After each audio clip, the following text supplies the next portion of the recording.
Briar Rose. Once upon a time, there lived a king and queen who had no children, and this they lamented very much. But one day, as the queen was walking by the side of the river, a little fish lifted its head out of the water and said, "Your wish shall be fulfilled, and you shall soon have a daughter." What the little fish had foretold soon came to pass, and the queen had a little girl who was so very beautiful that the king could not cease looking on her for joy, and determined to hold a great feast. So he invited not only his relations, friends, and neighbors, but also all the fairies, that they might be kind and good to his little daughter. Now there were 13 fairies in his kingdom, and he had only 12 golden dishes for them to eat out of, so that he was obliged to leave one of the fairies without an invitation. The rest came, and after the feast was over, they gave all their best gifts to the little princess. One gave her virtue, another beauty, another riches, and so on, till she had all that was excellent in the world. When 11 had done blessing her, the 13th, who had not been invited and was very angry on that account, came in and determined to take her revenge. So she cried out, "The king's daughter shall in her 15th year be wounded by a spindle and fall down dead." Then the 12th, who had not yet given her gift, came forward and said that the bad wish must be fulfilled, but that she could soften it, and that the king's daughter should not die, but fall asleep for 100 years. But the king hoped to save his dear child from the threatened evil, and ordered that all the spindles in the kingdom should be bought up and destroyed. All the fairies' gifts were in the meantime fulfilled, for the princess was so beautiful and well-behaved and amiable and wise that everyone who knew her loved her. Now it happened that on the very day she was 15 years old, the king and queen were not at home, and she was left alone in the palace. So she roamed about by herself and looked at all the rooms and chambers, till at last she came to an old tower, to which there was a narrow staircase ending with a little door. In the door there was a golden key, and when she turned it, the door sprang open, and there sat an old lady spinning away very busily. "Why, how now, good mother?" said the princess. "What are you doing there?" "Spinning," said the old lady, and nodded her head. "How prettily that little thing turns round," said the princess, and took the spindle and began to spin. But scarcely had she touched it before the prophecy was fulfilled, and she fell down lifeless on the ground. However, she was not dead, but had only fallen into a deep sleep. And the king and the queen, who just then came home, and all their court, fell asleep too, and the horses slept in the stables, and the dogs in the yard. and the pigeons on the housetop, and the flies on the walls.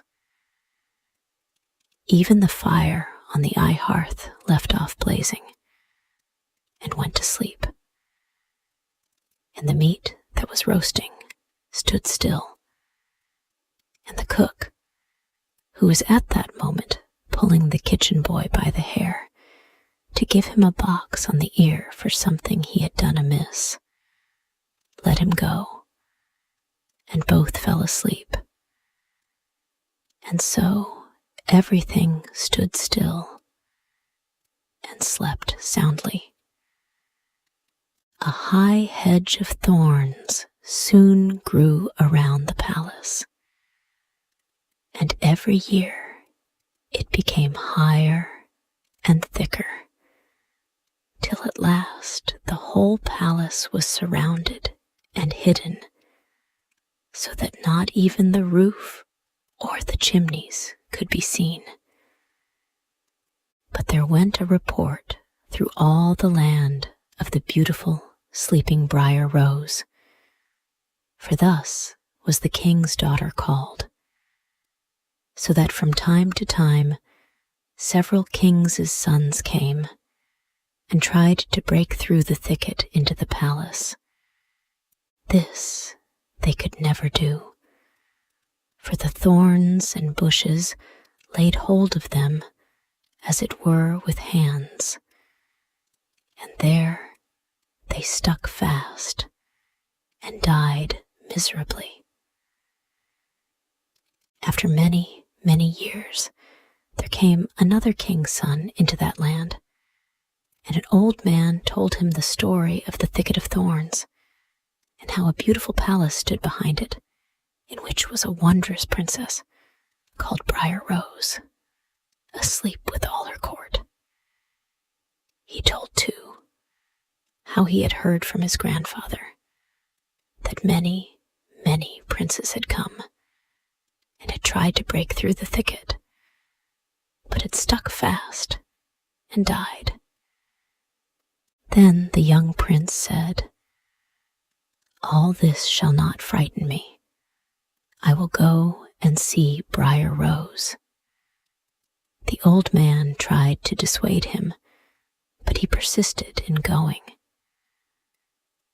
Now that very day 100 years were completed, and as the prince came to the thicket, he saw nothing but beautiful flowering shrubs, through which he passed with ease, and they closed after him as firm as ever.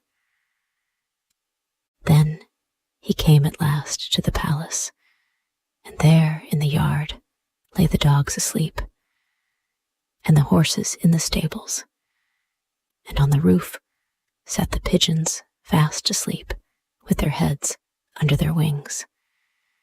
And when he came into the palace, the flies slept on the walls, and the cook in the kitchen was still holding up her hand as if she would beat the boy, and the maid sat with a black fowl in her hand, ready to be plucked. Then he went on still further, and all was so still that he could hear every breath he drew, till at last he came to the old tower and opened the door of the little room in which Briar Rose was, and there she lay fast asleep, and looked so beautiful that he could not take his eyes off, and he stooped down and gave her a kiss. But the moment he kissed her, she opened her eyes and awoke, and smiled upon him. Then they went out together, and presently the king and queen also awoke, and all the court, and they gazed on each other with great wonder. And the horses got up and shook themselves, and the dogs jumped about and barked. The pigeons took their heads from under their wings and looked about and flew into the fields. The flies on the walls buzzed away.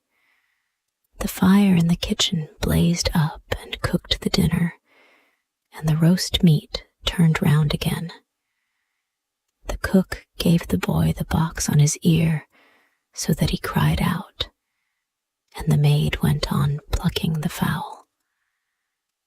And then was the wedding of the prince, and Briar Rose celebrated, and they lived happily together all their lives.